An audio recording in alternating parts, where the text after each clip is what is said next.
So hi everyone, today I'm going to make my own curing chamber for SLA or DLP printer. Yeah, so I already got a SLA DLP printer, but I didn't get the UV chamber that comes with that. I thought I can make it myself because it's fairly simple. So I've also seen some websites and videos where they talk about how to make a UV chamber, so I'm going to try that. But one thing different I'm going to do is in a lot of videos I've seen that they ask you to put a foil inside a container, but instead of that I just got a stainless steel container which is already shiny from inside, so I thought I won't have to put the foil inside, so I'm just going to try it like this. So basically I got a fairly big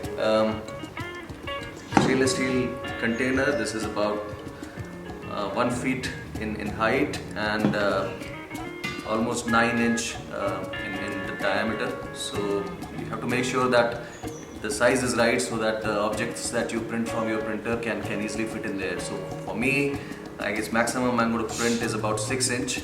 So I feel it should fit in nicely inside this. So what I also got is just a simple UV LED light strips. I'm sorry, so this is not UV LED. I wanted to get a UV LED and I found it on Amazon, but it was quite expensive. So I thought I'll just get a regular LED lights that I already have. It's about 20 feet. So I thought I'll give this a try first, and if this doesn't work, then I'll get the UV LED which has specific wavelength. So the SLA DLP printers usually print at a wavelength of 365 to 405 nanometers. And there are some available in Amazon which specifically say 365 nanometers.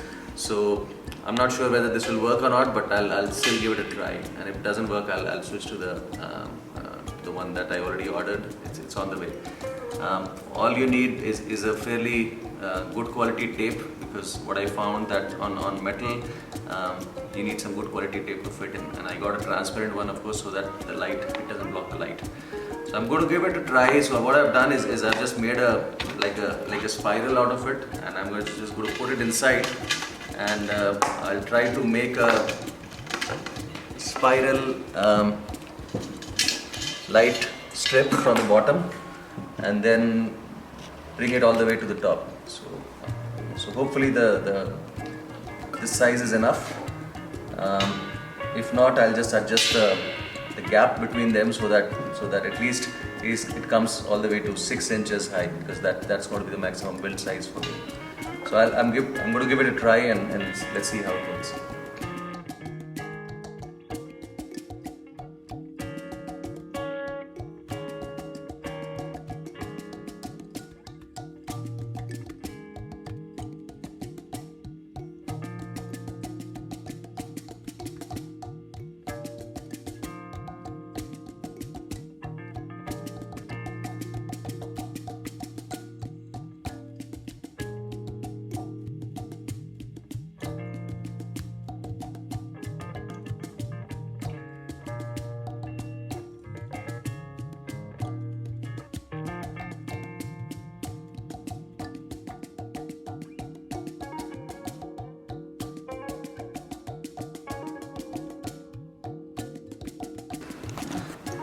Okay, so that's it. It took me a long time to figure this out. It's not very easy. It's a little tricky to make all this spiral inside this, but I think I've done a decent job. It's not perfect, but it should be good enough.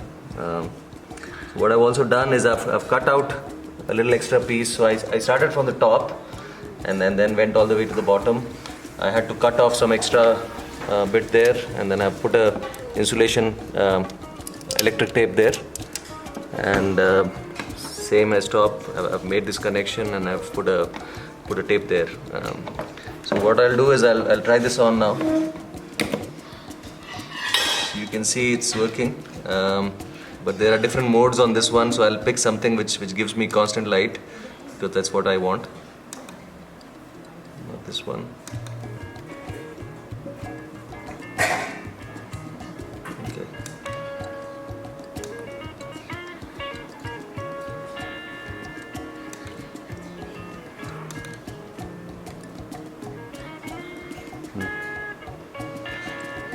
So I think that's it. So yeah, it's not UV light. If it was UV light, I've seen which only has purple light in there, so it gives a constant wavelength. So this will be a mix of all these wavelengths, but I'm hoping it'll be good enough to cure this printed part from SLA DLP, and it's freshly made, and then I rinsed it with ethanol, and it's still sticky even after I let the solvent evaporate. It's still sticky.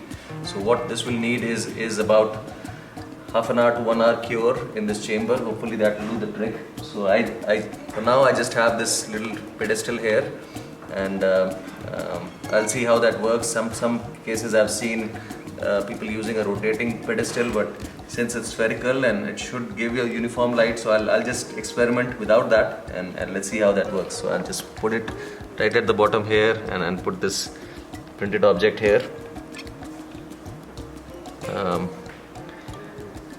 And I'll just cover it a little bit. I've read in some places that if there is ethanol in there, because the heat can get generated, it may be a flash or fire hazard. So, but now I'm confident that all the alcohol has evaporated. So I just put a little cover on top. There is still gap. If there are still any ethanol left, it can still evaporate from here. So I'll just give it another half an hour. I'll check in half an hour, or give another hour if needed. So this is after about 2.5 hours after I put this in this curing chamber that I made using a UV light, and I gave it almost 1 hour, 1.5 hours in this, and the part that came out of that was still very tacky, and it was still liquidy in some areas. So what I realized that this simple LED light doesn't work. Luckily it was pretty sunny outside, so I put this part for about half an hour, 45 minutes in the sun, and then it became pretty well cured. So I was able to get rid of the support material, and because the print quality and everything is good. But what I learned is a good learning, that these simple things won't work, and as I said earlier in the video, that I've already ordered UV LED lights, which are 365 nanometer, which is the range. 365 to 405 is the range at which SLA and DLP printers work. So I'm pretty confident that light should work. So I'll give it a try next and share my experience with you.